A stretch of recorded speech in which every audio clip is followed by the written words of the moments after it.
September 22nd, 2025. In attendance tonight, we have Jim Bryant. Here. Kayla Anderson. Here. Jeremy Koenig. Here. Reese Bjornstead. Here. Rachel Schoenfelder. Here. Jennifer Tift. Here. Superintendent Joshing. Here. And myself, Ryan Reister. Jeremy, would you please read the vision statement? Vision is Red Wing Public Schools strives to provide innovating and meaningful education experience that fosters curiosity, pursues and applies best practices, embraces diversity by respectfully engaging all students, families, and staff, connects and partners with our community. Let's please stand for the pledge of allegiance. I pledge allegiance to the flag of the United States of America and to the republic for which it stands, one nation, under God, indivisible, with liberty and justice for all.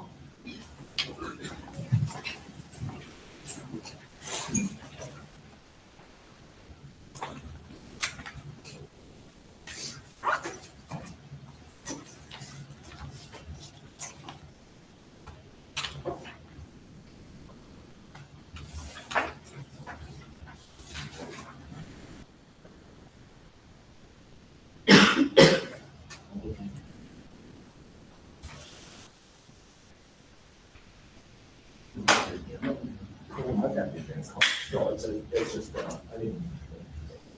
Yep. No. Do I have a motion to, accept the agenda for this evening? I'll make a motion to approve the agenda as proposed. Second. Motion by Ms. Schoenfelder, seconded by Ms. Anderson. All those in favor of accepting the agenda, say aye. Aye.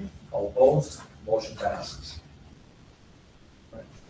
We move right into the educational part. Move right into the student school showcase. Ann, could you please give an update there? We were supposed to have some students here today, but The Sustainability Club is going to be giving an award from the city in October, and they're very excited to be able to come present. But several of their officers, almost half of the homecoming court, actually is that they're involved in the Sustainability Club, and they've got some other things that they need to do for homecoming. So unfortunately, they had found out today that they weren't going to be able to come. But they did ask that, they think they'll try to come probably during the workshop, since that would be just a student.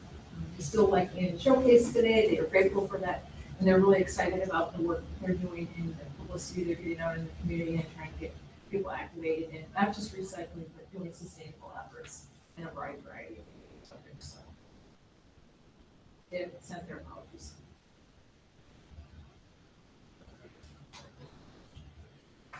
And then, of course, it's homecoming week.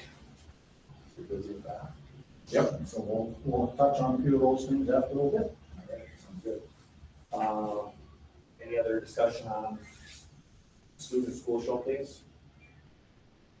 All right, next up, public comment. Think you have anyone for public comment tonight? We'll wait through that. Recognitions and upcoming events. So the recognitions, as Ann started, we had our homecoming royalty, were selected today. Abby Schmaltz and Eli Flatham are our homecoming royalty for the year, so they had that just last hour of the day. Lots of things going on with homecoming now this week, ball games and activities during the day. Culminates with the dance on Friday, so some good stuff that's happening there. Miss Bray's, one of our art classes, they did window painting in town. So I don't know if you've been downtown at all and seen some of the artwork the kids put up for various businesses. We appreciate the businesses allowing our students being able to come in. They paid for the materials that were going to be utilized within their space, and then the kids provided the time to put those up. A lot of effort went into that, but they look really good. I can't remember, like 18 of them, I think, if I'm not mistaken, that they hit around town.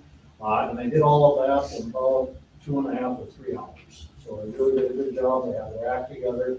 That was really a nice way to get things going on now. So Otherwise, like you said, our sports activities, everything is just running full tilt. I mean, there's something going on virtually every night except Wednesdays, thankfully.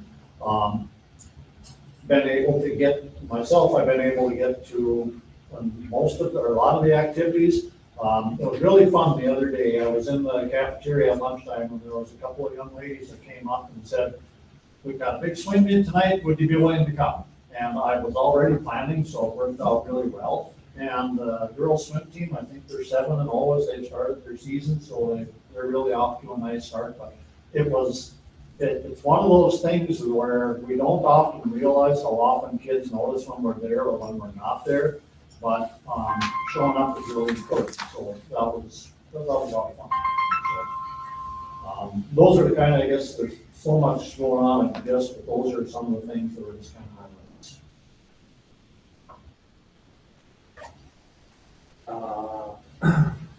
What are we doing? Students having their phone go off and questions take that. That's the first time they get retrained. We're happy you're here.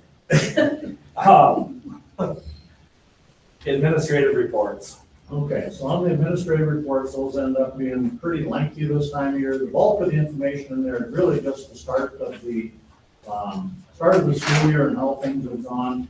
A couple of highlights, meet the teacher events. They've had over 90% of parents from Cobble students come to those, so that's really a nice way.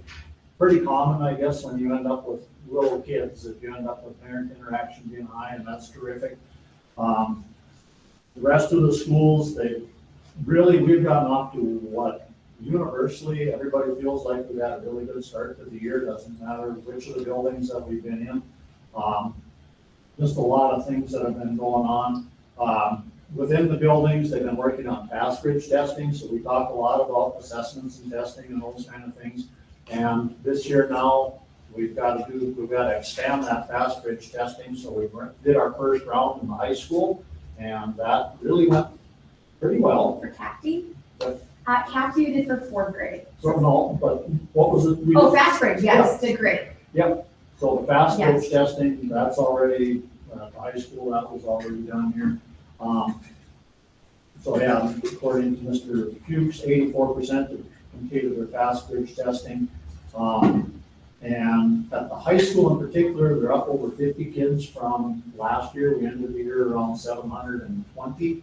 Right now, we're pretty close to 770, and then that does not include the students who are out at Tower View. Tower View right now, it's in the upper 60s or right around 70.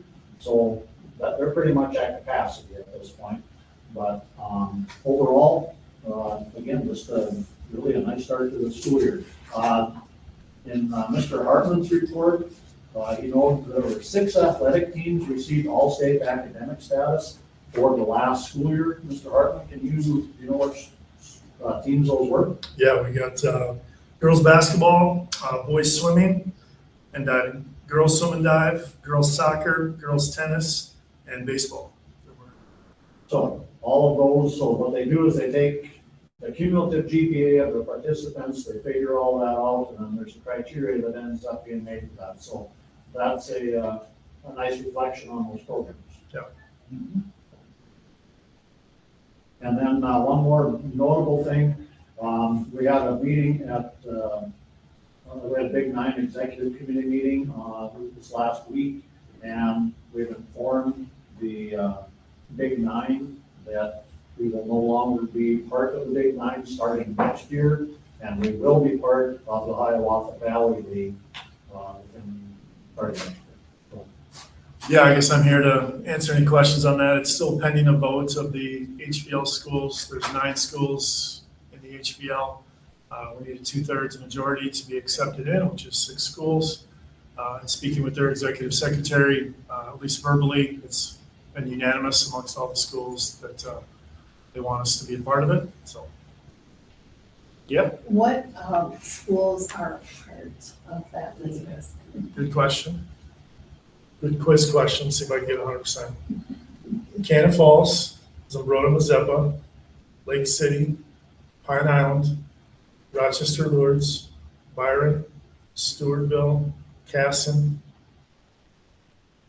I don't see that. did I say Middletown? No, Lakeview. No, did I say Cannon? Yeah, said Cannon. I should have written it down, as I was saying. Yeah, said Byron. What's the farthest school? Yeah. Do we have any 2-hour ones again? No, Now Canyon. no, No, that's not. Awesome. Goodhue, Yeah. the closest one yeah. So, yeah, so conference-wise, the trips will be much shorter. Certainly, there's gonna be some non-conference trips that we take in any activity that, will be a little bit longer, but as you recall, and I can keep talking, you can tell me when to stop, Mr. Joshik, but in the spring of last year, our enrollments came out and we're a 2A school, a lot of the 4-class systems, and a 1A school, and a lot of the 2 and 3 class systems, and these are the schools that we see in the postseason, so we figured we should probably see them more in the regular season. Not only does this impact athletics, but also music and other fine arts, and so it's going to look and feel a little differently amongst all of our programs going into next year if we're admitted into the HVL. But it's certainly not a knock on the Big Nine Conference. We're an original member from the 1930s, and we left in '83 to go to Minnesota and came back in 2014. But this is just where we're at right now, and a lot of great communities and great schools in the HVL that hopefully our community and our teams and our fans can embrace. Thank you, Paul. All right, any other discussion on that? No, I think it's really nice that we're in a league with Goodview, Cannon Falls, and Rhodopezeppa because they're really our neighboring communities. All right, next up, committee updates. So the finance committee, we met, Reese or Kayla, do you want to have anything that you want to, otherwise I can share as we go? You start and we'll jump in. Okay. So, a few things that we talked about were securing subs. So our system for securing subs, right now we have a company, Kelly Education. We talked about, is there a better method of doing that? Can we maybe do a better job of doing that in-house?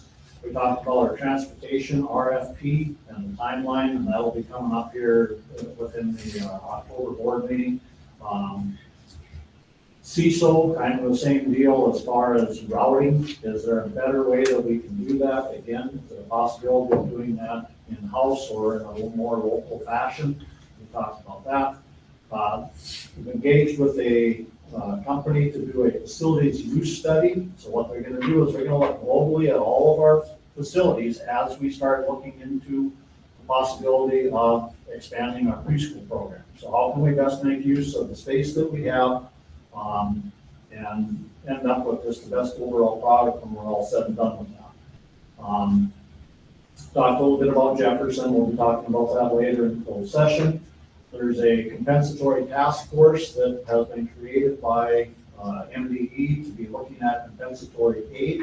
Compensatory aid, we talked about this a lot, but basically what ended up happening was in legislation a few years ago, they changed it from people filling out their educational benefits in order to be included in that, to now it's strictly direct certification. So if somebody is receiving some sort of benefits, typically they got to sign up with those from the county, then that feeds into the formula. So there were winners and losers in that, and right now we're in a hold harmless for this year.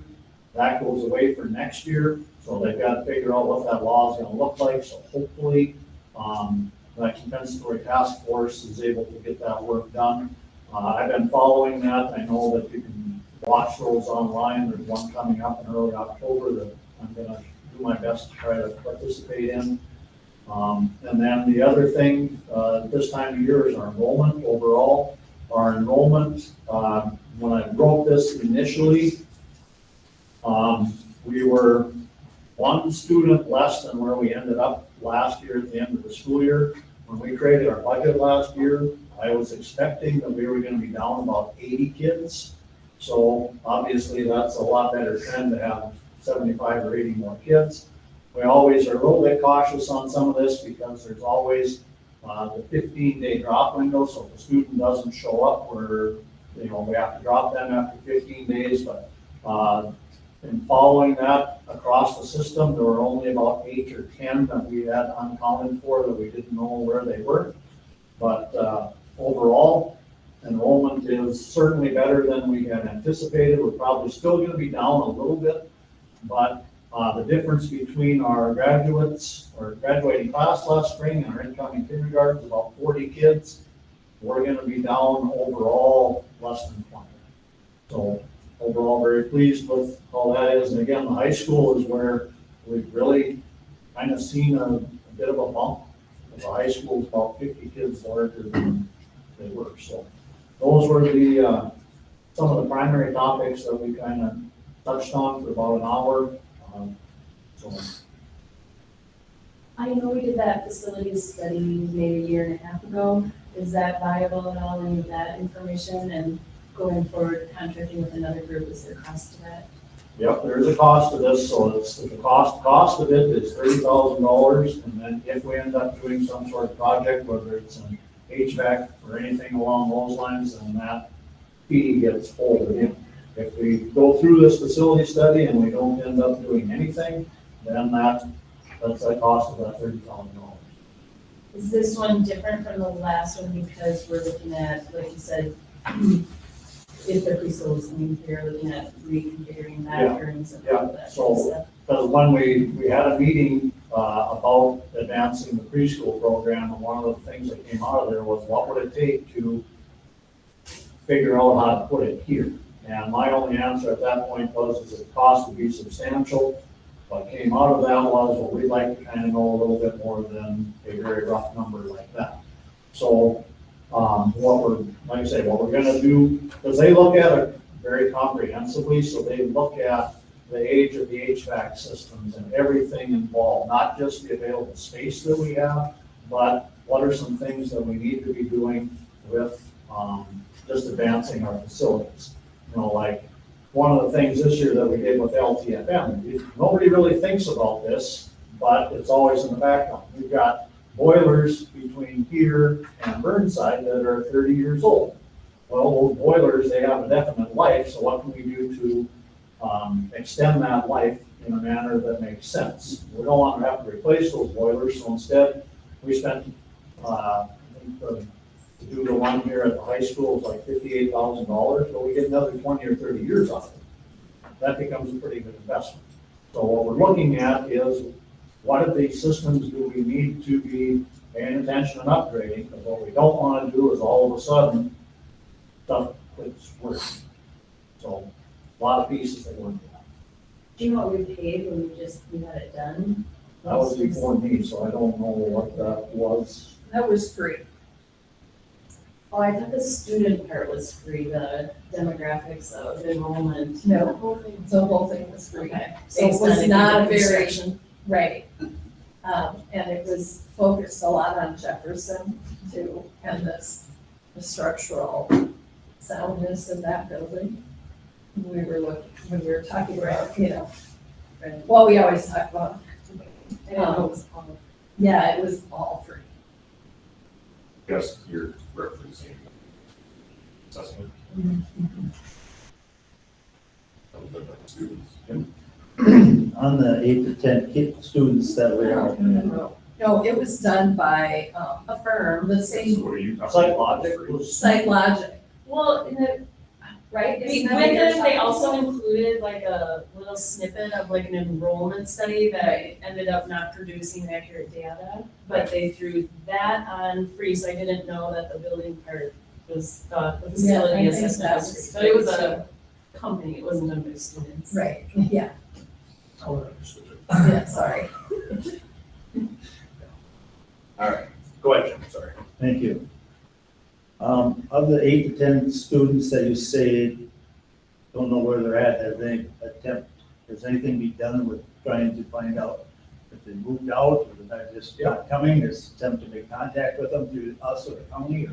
So what we end up doing is initially, we got kids that are on the books that don't show up, so we're trying to get a hold of parents and find out, where they've gone. Sometimes what ends up happening, they may have moved out of state because if they've enrolled in another district within Minnesota, then we would end up getting a records request from them, but if they move out of state or something along those lines, then we've got, lesser options. But we do our best to try to find out where those kids are, because what we really cannot do is have a kid who's just walking around not going to school.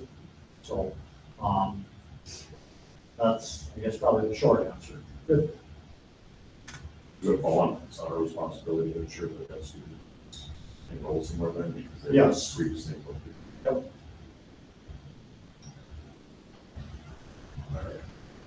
It's too bad that there isn't a national requirement to notify the school that they were at to do record checks, because kids can be vanished, and not know where they're at or what's going on with them, and Yeah, and sometimes, if a family leaves, they may, sometimes they change phone numbers, they do different things, and I guess they end up to find them. If a student goes to homeschool, for example, So if they go to homeschool, so they're required to file an intent to homeschool. And, I think people are really pretty good about that. Like I say, it's usually the ones that we just don't know exactly where they're at. All right. Any further discussion on the committee updates? Guess we can mention we had our first meeting with teachers negotiation. So we met with them a week or so ago, kind of, the teachers shared, we'll call it a wish list, but I think that's the easiest way to, a number of things, whether it's language or, different pieces. We didn't really get into numbers or anything along those lines, we kind of talked in broad terms. So there's, quite a bit of work that has to be done yet, but it was a good meeting. All right, good enough. Move forward, consent agenda. Do I have a motion to accept the consent agenda?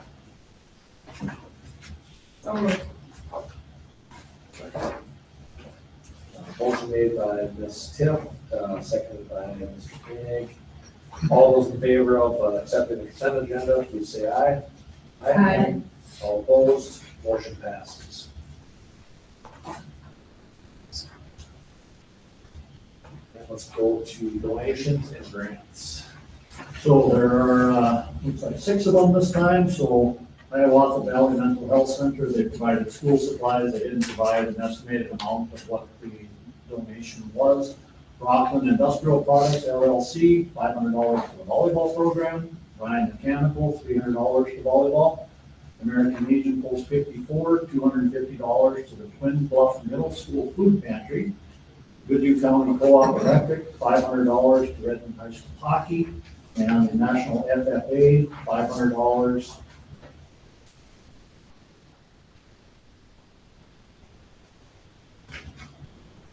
Backwards. 2020-25 chapter grants program for FFA. I'm not exactly sure how that should be. it might be backwards. But it feels backwards. Yeah. So the, Is it just me paying, we need to receive the $500 from the National Apple Foundation? there you go. That seems like a reasonable explanation. So, regardless, we'd like to thank those who have generously donated to the various programs that we have here, and we'll make good use.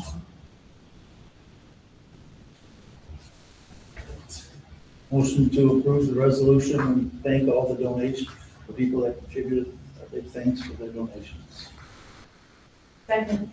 All right, motion by Mr. Bryant, seconded by Ms. Schoenfelder.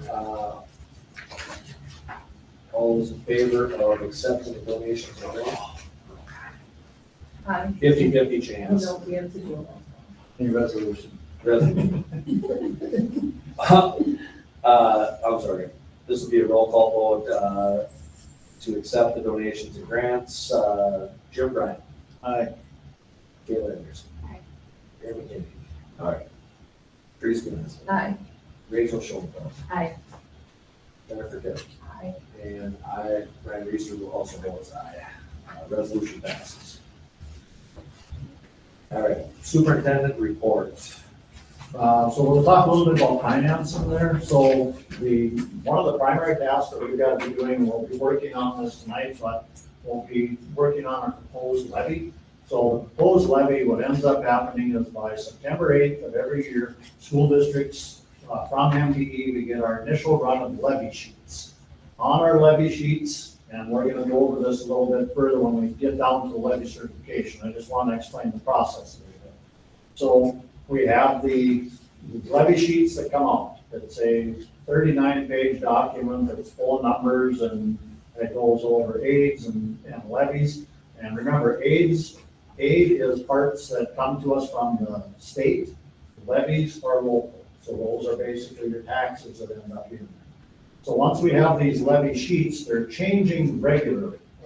Chris Mubick and I, we were at a levy workshop, and they are updating those levy sheets all the time. So basically what ends up happening is we see these and we go through them kind of with a fine tooth comb, and right away, one of the first things that was missing in a lot of districts across the state was our long-term facilities maintenance application. Basically, there was a line item in the levy sheets that said missing. Well, when you get that, that's kind of nerve-wracking because that's $900,000 that's not in your levy. But Chris pointed out that across the way, they just hadn't finished processing at that point. They do a new run every night, so we kind of look at those on a regular basis. The next thing you know, LTFM was included there.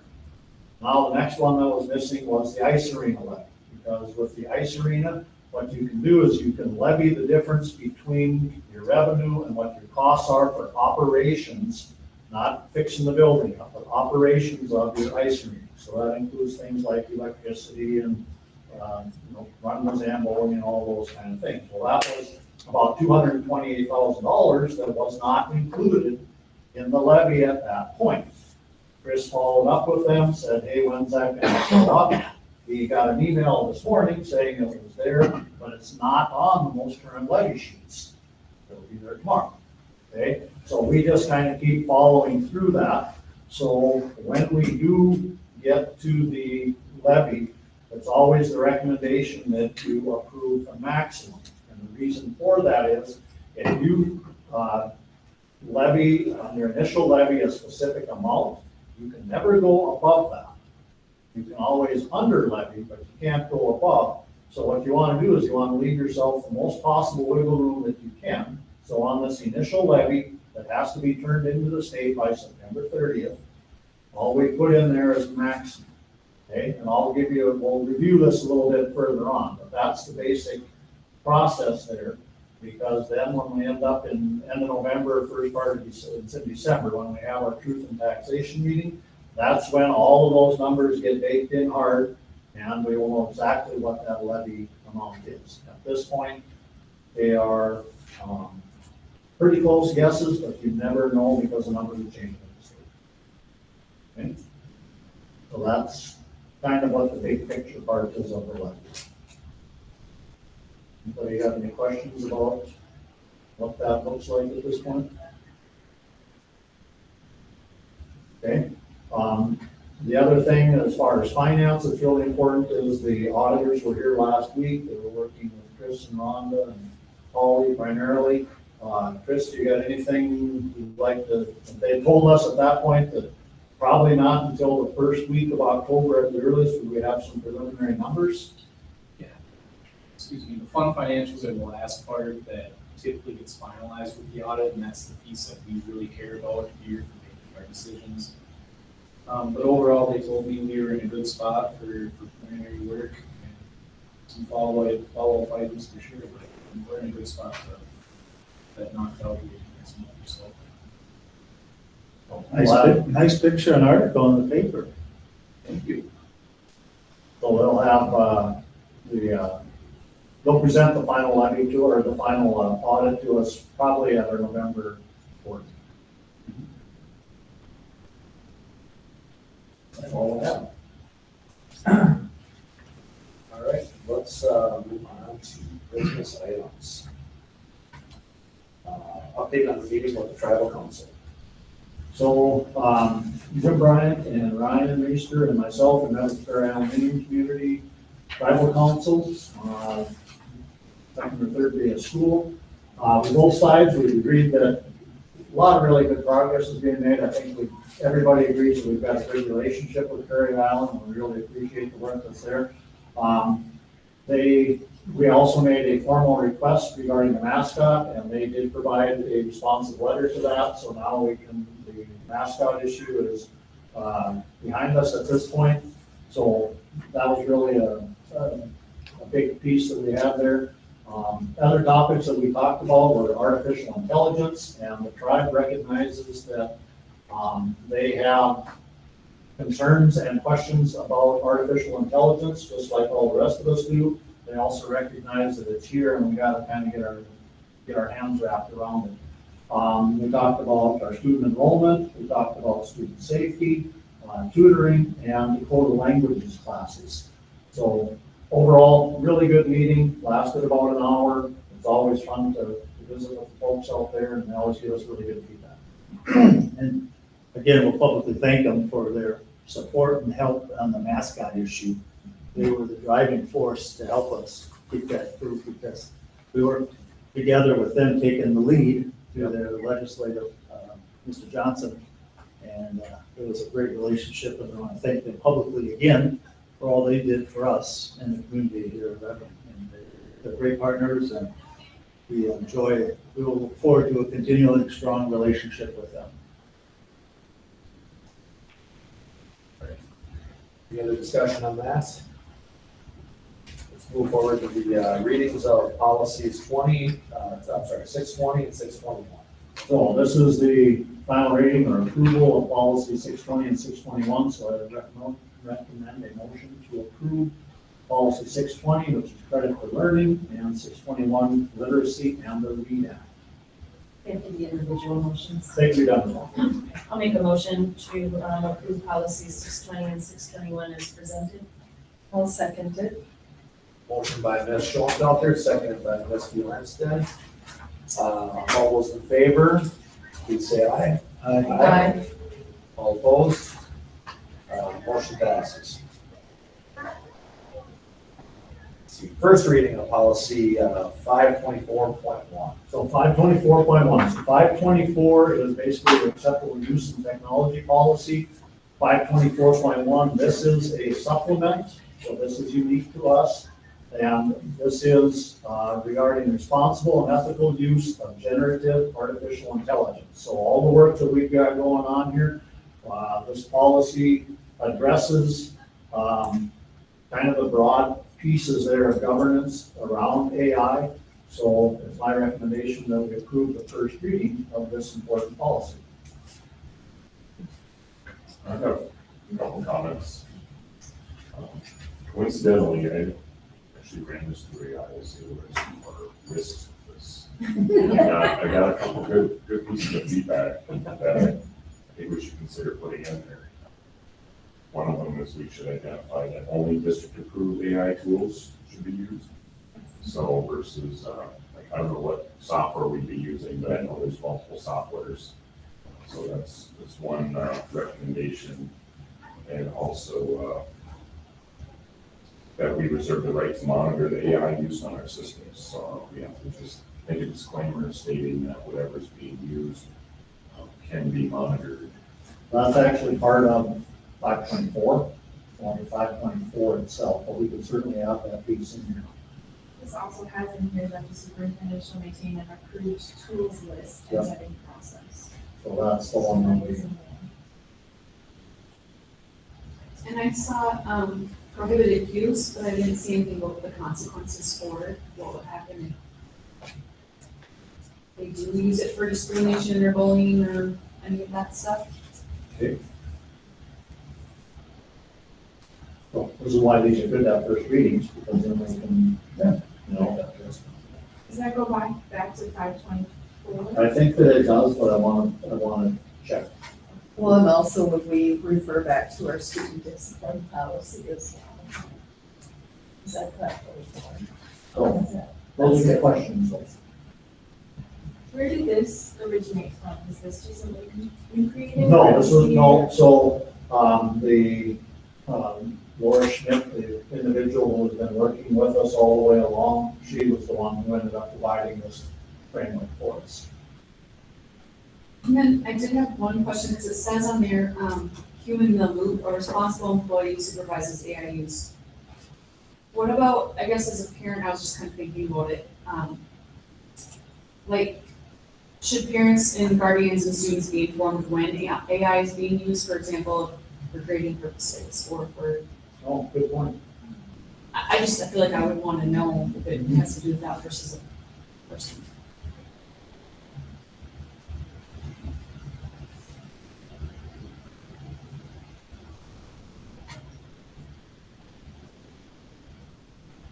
And do we need to make distinguishment between products that are human generated versus AI generated? So student does a project without the use of AI, but then they do use AI, do they have to make some disclaimer or note on there stating that? I don't know what to We say had about that. we had some head nods. Yes. It's the same as a work citation. If you put a statement at the bottom, or proportion or whatever was created with the collaboration of the Would you consider it a reference then for your product? It depends how you're using it, because it's super vast. So it depends if you use it as a thought partner, did it do editing for you, did it do that? So it really depends on the use of it as well. So those are all good comments that we have. See what we can do about holding those in. Okay. That's something we want to go over at that workshop and I think it's probably beneficial. talk about this. Yep. Great. We do have to approve them for review. All right, do I have a motion to accept the first reading of policy 524.1? Just for clarification then. It's not like it's, we can You can adjust. still edit it? Yes. 3 readings of this, right? We have 2 readings and then a final acceptance, so we have a lot of time. to work on Second. All right, motion by Ms. Deb, seconded by Ms. Schoenfelder. All those in favor of accepting the first reading of policy 524.1, please say aye. Aye. Motion carries. All right. MSBA legislative resolution. So the first one is actually very closely related to this policy 524.1. So on these, the way you end up submitting these resolutions is you gotta go into a website on MSBA, and then I have to type in exactly what it is. These resolutions are open until Wednesday of this week, so the 24th. So the first one, and I got some work to do on the wording, but basically it's around this policy 524.1. So that's the first one that we talked about. The second one was around assessments and testing at the state level. And on the superintendent comments that I've sent out, here's my recommendation. Be it resolved, MSBA urges the legislature to require MDE to replace MCA testing and utilize required academic screening systems, including FastGrid, DIBELS, and CAPTI. FC. It's CAPT Read Basics. Okay. To report on measured growth of academic achievement, because what we're trying to do there is we want to be focusing on the growth. We're not, I mean, we're always looking at the end product, but we want to focus on growth. That's the point of that. So that's, I really like that. I think that covers all of our concerns and what we talked about. with those, what ends up happening is on the website, you end up there, who made the motion, who made the second, all those different kinds of things. So then I would just submit that to MSBA. I went to a webinar on the 19th about building a legislative platform, and we are not the only district in Minnesota that would like to move away from the MCAs and use our district progress monitoring. And who are other districts like us are struggling with the fact that there's a huge opt-out and that impacts. It's not a realistic picture. You want to make one motion for the two? Yes. And I'll make a motion to approve the two items for legislation, resolution topics for Superintendent Josh Hick's comments tonight.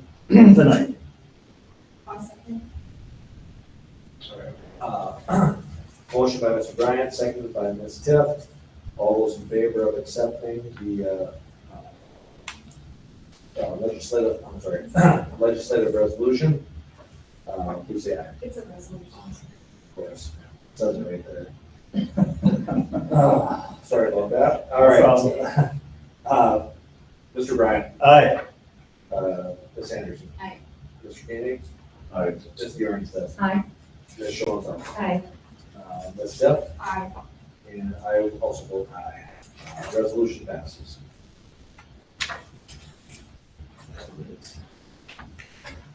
Public summary of superintendent evaluation.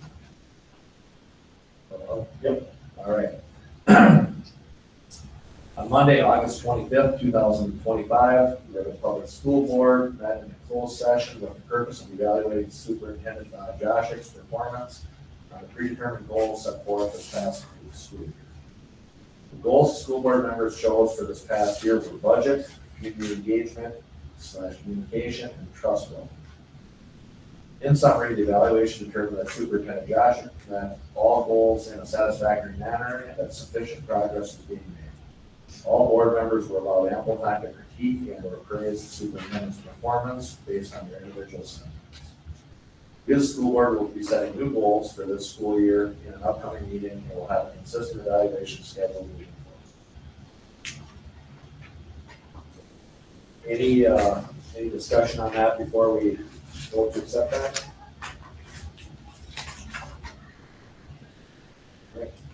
Good motion to accept. So moved. I'll second. Motion to accept the summary of the superintendent evaluation by Mr. Bryant, second by Mr. Koenig. All those in favor? Aye. All opposed? Motion passes. All right, next up, superintendent evaluation criteria. So with this, hopefully people have some time to kind of think about some of the areas that they would like me to focus on for the upcoming year. The easiest way to go about this is usually just it has to be a kind of collaborative deal, things that you would like to see, and we'll go from there. Is there anyone that'd like to start off with any of their goals? I'll start, I guess. I think this pre-K thing is something we should be focusing on. I think there's some calls for that in the community. He's taking the lead and started the process on that already. I think there's always things on the budget to keep in mind as we're going forward every year. I think he should continue to do the community things like he has been. I don't ever see him stopping that because he does a good job of getting in the public. I do like that. To move forward, to build that community strength for our school district. Starts with all of us, including the superintendent, and he's a visible person that's out there in the public, representing the school on a daily basis. So those are three things that I would start the conversation with. Thank you, Jim. I'm just gonna try to speed this up. Are we unanimous in thinking that the budget should be on there? Absolutely.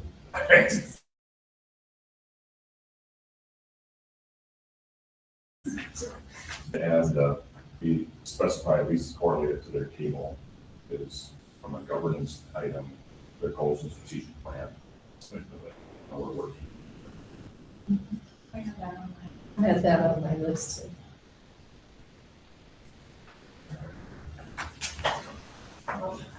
That was what, how do you, So that's the one Bravo. Okay. students. With the. Yeah, of course, yeah. With the preschool, that Jim had mentioned with the grade configurations, I was just looking at the chart that we have from MSBA, and the facility sort of matches that, especially with the facility study that we're doing, we trying to figure out how to make that work. So that was 4A in the chart, if you want a particular goal from that. And then I also had AI on here, since it's such a big thing right now, and there's technology in the chart, technology 4D, I think we have to tweak it a little bit. Like we started. Looking at school district operations as a whole, most of the subcategories. I had facilities as a priority as well. I also have that, Jim, but I had included transportation, that's the B on it, because we're dealing with busing and CISO, and that was a good. It's already a work in progress, really, Bob, but it just formally puts a name to it. Well, I think, I think then school district operations, and then just put the subcategories, facilities, transportation, and technology. Is that okay?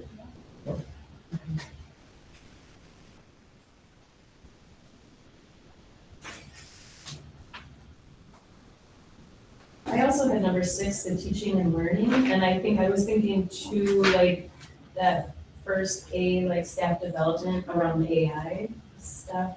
I think that's built into our grant we received, where we're doing a lot of training on that.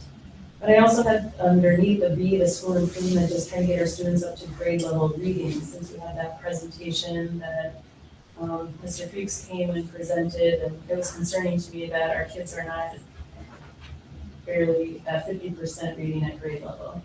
So I looked at that. Mine was low to that. 6B. I also have teaching and learning for staff development. I was considering 6 Echo for culture cooperation. Trust environment. I had the 6 Echo as well, and the trust, and I also wanted to add to that, the student engagement, and and I brought this up before, sometimes I feel like the lack of student engagement in extracurricular activities. And I don't know how we get that in the goal, but I think there's some, we can figure that out. I think we're gonna have to tear this down a week. I was just gonna say, how many ways do you I think know. about You better here? start working 80 hours a week. No. So, okay, so the school district operations, everybody's kind of in agreement on that one? Yeah. Okay, so that's fine. The budgetary piece, you want to include that? You're good at it, so So I first- think you should be involved in it. So isn't the intent of this to identify like, focus areas that we need further attention versus things that we're probably already doing well? Right. That's kind of why I was thinking budget wouldn't necessarily need to be on this one. See, because I you are- agree with that. I mean, it's almost a standing deal. I mean, you Yeah. gotta, Right. we really do gotta kind of keep up with that. And so that one, you know, we gotta keep track of school finances regardless. So, some of these other things are gonna bleed into there anyway. So there's strategic plan one was one that several of us. Yep. had on there. Where is that? That's in governance. 1B.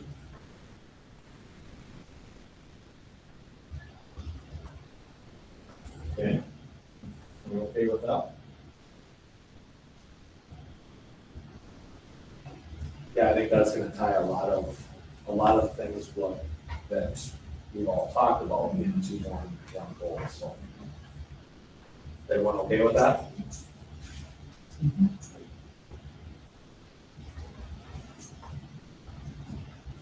And the other one was For teaching and learning. 6. We had way more operations that we already. Yep. Do you need to specify which subcategory for school district operations? Your facilities. Facilities, transportation, and technology. according to- I'm just wondering if that's too many to add another, if it's those three subcategories Well- and then also strategic plan. These are, yeah, I guess I would really, there's so much going on this year with everything here. I mean, I would really like to be able to limit it to just a couple with these additional subcategories. 'Cause there's just a slug of stuff going on. So what would be most helpful for you? The school district operations one, I think, because there's so many things that feed into that with the AI. We got this, we gotta get our RFP taken care of for transportation. There's a bunch of pieces there that have absolutely gotta get done. And as we're working towards this potential of a pre-K thing, the facilities piece is gonna be huge. So there's a lot that folds into those operations this year.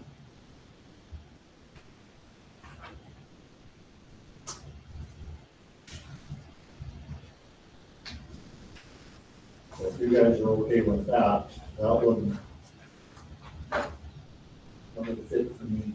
So our strategic plan Yep. and operations. Yep, so on governance, the big one there is, 1B. And then the operations.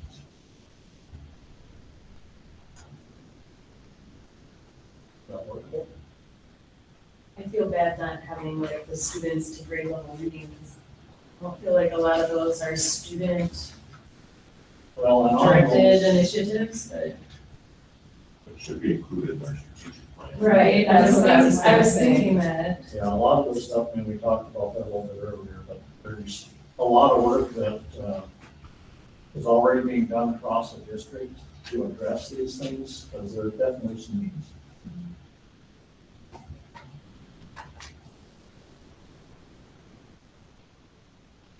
I think the, the reading thing is good, but I really believe it starts, or should be something that is channeled or worked through by the building leaders, principals. Right, but there's also They things should be the one overseeing it.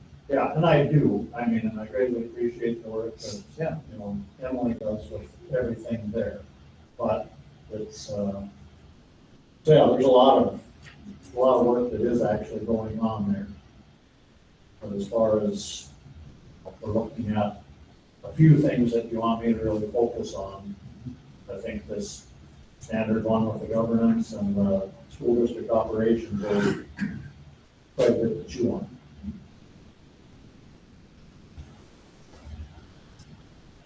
So reading like the technology, open future needs and trends in technology, and sharing technology plans in place. And we are open future needs, like we've already accepted that grant or that fund. That's only the first step. It is. I guess we wouldn't be doing this teaching already. That's how we're proposing. It's up to you, but within these other elements, there's quite a bit. Well, it says each year select 2 or 3 standards, and all are some of the elements, so that's just what it states at the top. Right now we have 2. And this second one, the operations, has 3 different elements. I'm trying to pare it down to Okay. On the, for standard 4. I would just as soon leave all of them because they're all things that have to get done. I think that it's not necessarily worded exactly what our goal is for the technology, but technology and AI is certainly Right. an important topic, right?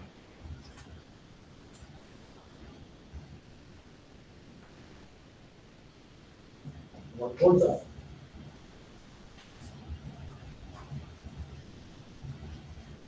All right. Can we go over them here, so we all kind of clear as mud here on what's going on? Yeah, so we've got, right now, we're at,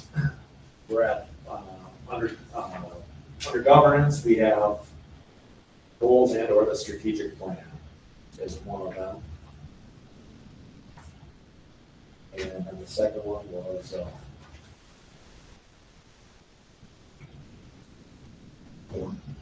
Yeah. Standard for operations.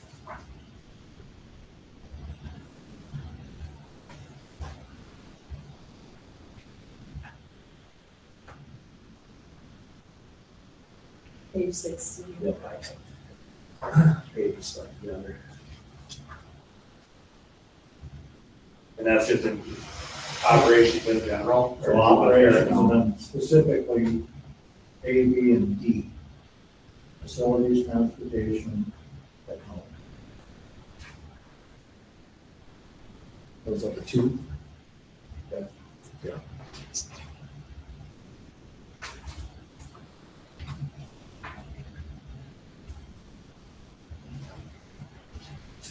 We're gonna have to develop our staff for the AI. So if that gets included in there something, Oh, yeah, there's a, the training. yeah, there's a lot that's gonna happen. And that one's already in process, right? Yeah, I mean, a lot of this is already kind of, If it's already in process, is there any reason to not include like teaching and learning with staff development? I mean, you're already doing it and putting it in the works. Is it, other than just being an opportunity to? I would rather, myself personally, I would rather be able to kind of focus on these things at this point. I mean, there's a lot of people that are working on these additional pieces here that we're making progress, but if we're gonna focus on something that I'm working on pretty heavily, I'd like to do these. I agree. Because this, then, I mean, just because we're already working on it, doesn't mean it doesn't take a significant amount of your time, correct? Yeah, and we'll still be, again, updating with budget things and all of the normal stuff that ends up going along there, so. I think it's important to look at, again, there was some of us that were on board, the way the last three were picked. I think the budget was a significant problem at that point, or a significant issue, I should say, and so I can see how that was, we're gonna, not that it's not, it's still gonna, always a concern, it's always gonna be a concern. Yeah. So, right now we have, under governance, we have goals and or strategic plans. And then under school district operations, we have facilities, transportation, and technology.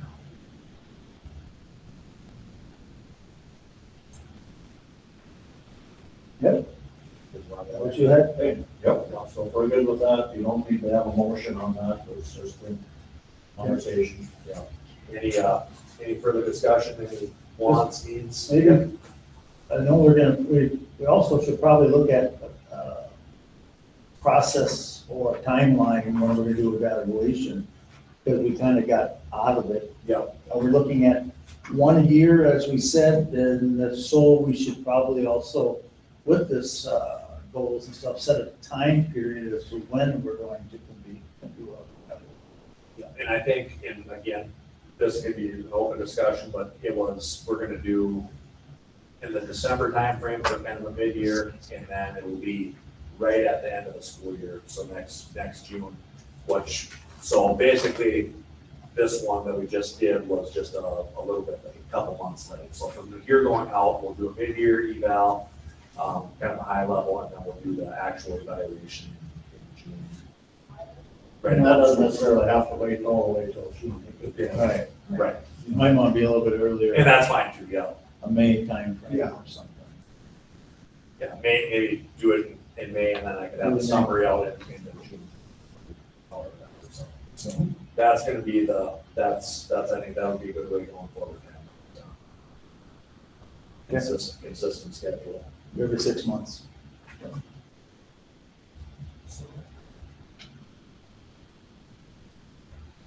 All right, everyone satisfied with those goals? Anyone else want to between now? I was looking to see if there was something in the strategic plan that we could credit for something teaching and learning for staff development. But I'm not seeing anything overlap. But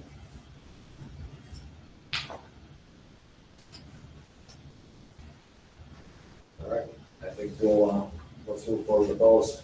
Do you not want to vote on that? No, That's that's just, yeah. just board approval. All right. With that, let's move forward to the strategic plan. Okay, so strategic plan, you should have a printed copy that you have here. We made a little update to it a little bit earlier. So a lot of this is very similar to what we had started with back in July. So the front page there, the vision statement, mission statement, core values, that was all things that we had agreed upon earlier. The strategic goals and objectives, so basically looked at each one of those, where we ended up making some recommended changes to this document that was not in the original draft, was the second to the last page, where it's monitoring and evaluation. In particular, the reporting structure and the metrics. So basically, we wanted to make sure we have regular progress reports to the school board. And then we've got our annual MDE reporting, so we've got our SMART goals that are there, that are in the civil achievement, the CACR, remember that, I can never remember what that is. And the local literacy plan, so we've got some metrics there. And then if you look at the comprehensive achievement and civic readiness report, the CACR, the 5 goal areas, those are predetermined by MDE. So those, and that's why that wording is there. And then we have our local literacy plan that's involved there. So I think this is a pretty comprehensive, I'm pretty pleased with how this looks. I think that it's the kind of document that can be a living, breathing thing that we can kind of review on a regular basis. But it gives us kind of points us in the direction. I went to, what was that, webinar crazy last week. So I went to a webinar, it was a Minnesota State survey that was done in August. And they talked about metrics a lot for parents and accountability. And that most parents are looking at this MCA test. And if, as a district, at some point in time, we wanted to have a referendum, we need to make sure that parents understand what our metrics are and how we are doing and meeting those metrics. So I think we need to take with this in our strategic plan, we have to report to the state, but I think we need to do some kind of, besides at the board meeting, and I don't know if we're gonna have to mail something out or put some kind of a report in our district newsletter, but I think we need to make a broader effort to let people know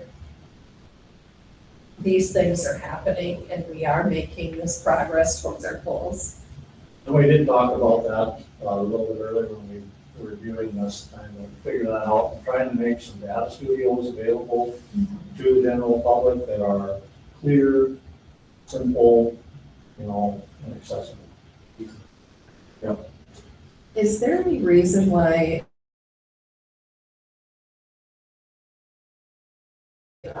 graduate compact? So there's no, again, like on these, Oh, all students graduate from high school. Yep. Yes. but we'll just use the data, so go from there. So is the only thing that changed for today, that second to the last sheet, just added in that monitoring and evaluation?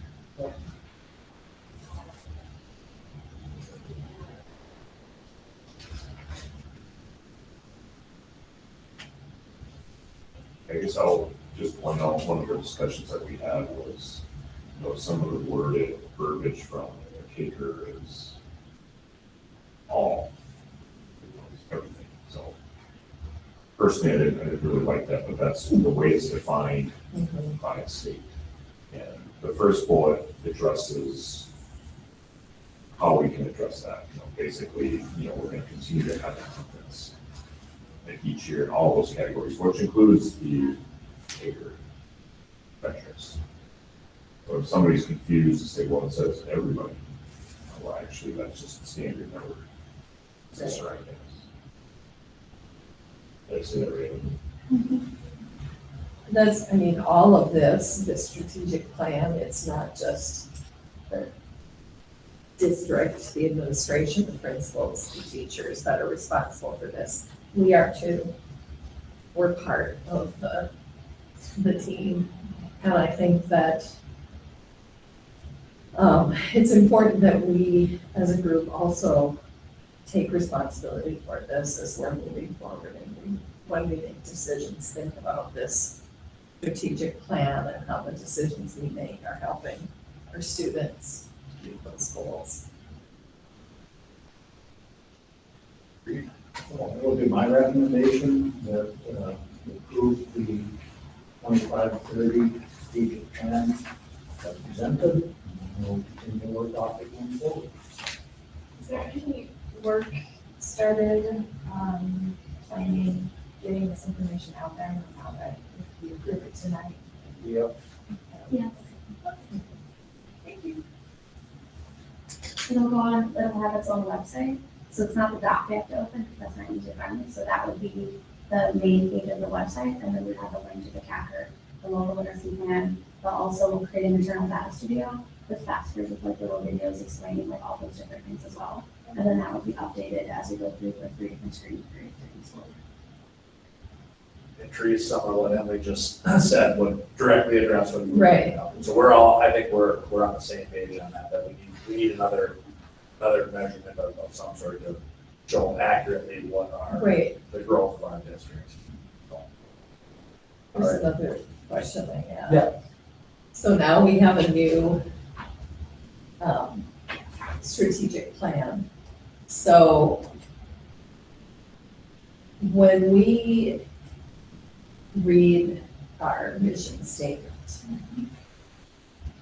maybe a more accurate portrayal of what we are trying to do here would be every week at the meeting to share what our core values are. That's what is in the mission statement. Well, but It has them, innovation, community, relationships, and discovery. We usually read the mission. I know, but it says those words, but it doesn't say what those words mean. And I think people need to know what those words But I mean think- to us, or is it too much? I think we're getting into the weeds. Okay, I'll just say on top of that, I think, what Jeremy read tonight was the vision statement. Yeah. That was, I think, maybe that's what you're saying, I can't hear very well here. But reading the vision statement makes more sense to me than reading the vision statement. Yes, I would prefer that we end up going that route. Well, and that's what it says on the agenda. Yeah. There's no disclosure, so. We just gotta say, it's just. Yeah. That hits home with people more than, to me, the mission statement. You need a motion? Yes, please. Make a motion to approve the Reading Public Schools strategic plan for 2025 through 2030. Man, I remember 2020, it was 2000. Second. All right, motion by Mr. Bryan, second by Ms. Schoenfelder. Well, this is This is voice. All those in favor of approving the Reading Public Schools strategic plan 2025 to 2030, please say aye. Aye. All opposed? Motion carries. And thank you for everyone for all their hard work on this. Very well put together document. All right. Levy certification. Okay, you should have a sheet that looks like this in your packet. And exactly which page that ended on. Where should you? Like where?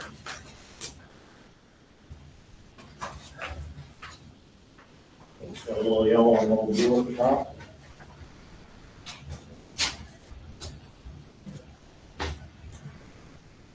Okay, so on this, there's a whole pile of numbers and we don't want to end up confusing the world. So the important part that we want to look at is the levy comparison at the very bottom of the page. So with that, we're not going to worry about the 2024 levy. 2025 is where we were a year ago. Now we're working on 2026. Those numbers are there for comparative purposes only. So right now, what we have here is our May 26 levy.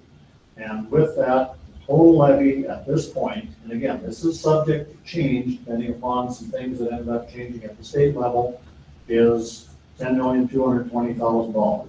So that is actually a small decrease over what our levy was a year ago. So down 1.6%. So this may end up changing because when part of a big chunk of this is student number driven. So when I entered these numbers this summer, I was going and utilizing the numbers that I had projected last spring. This week now, I'll be able to update those numbers, make sure that they're pretty close, pretty accurate, and that may change this a little bit. But overall, I would say that our levy is probably going to come in pretty close to flat. But it's my recommendation at this point that the district levy a maximum, and then that can be adjusted thereafter. I'll make a motion to include the proposed 2026 levy at maximum. I'll second that. Motion by Ms. Tiff, second by Mr. Koenig. All those in favor of approving the levy certification maximum, please say aye. Aye. All opposed, motion carries. All right. With that, Mr. Chairman, before we go into closed session, may I Yes. make something about upcoming meetings or a workshop or something? That way the public will see that. of course. We talked tonight about the resolutions for MSBA. We should be thinking about resolutions or topics for our legislators too, coming forward. Because they'll start in January or February, whatever. But I just want to put that on everybody's radar. That we should be mentioning some of these things that we've talked about this whole year with some of the funding and different things, and some type of a request to our local legislators. So just plant that seed a little bit, kind of piggybacking on what our MSBA resolutions are. It could be some of those, could be different ones. Right. Our next meeting will be a workshop on Monday, October 6th. October 6th. 14th, no, it'll be the 14th. Whatever that Monday is. 14th. The second, it's a Tuesday, it's Tuesday because Indigenous Peoples' Day is on Monday the 13th. Oh, it's a Tuesday, we're having on Tuesday, it's the 14th. It's our second Tuesday. Second There's Monday. just an extra week in September. There's two hangover Tuesday the days. 14th. Tuesday the 14th. All right, next workshop will be October 14th, Tuesday. Well.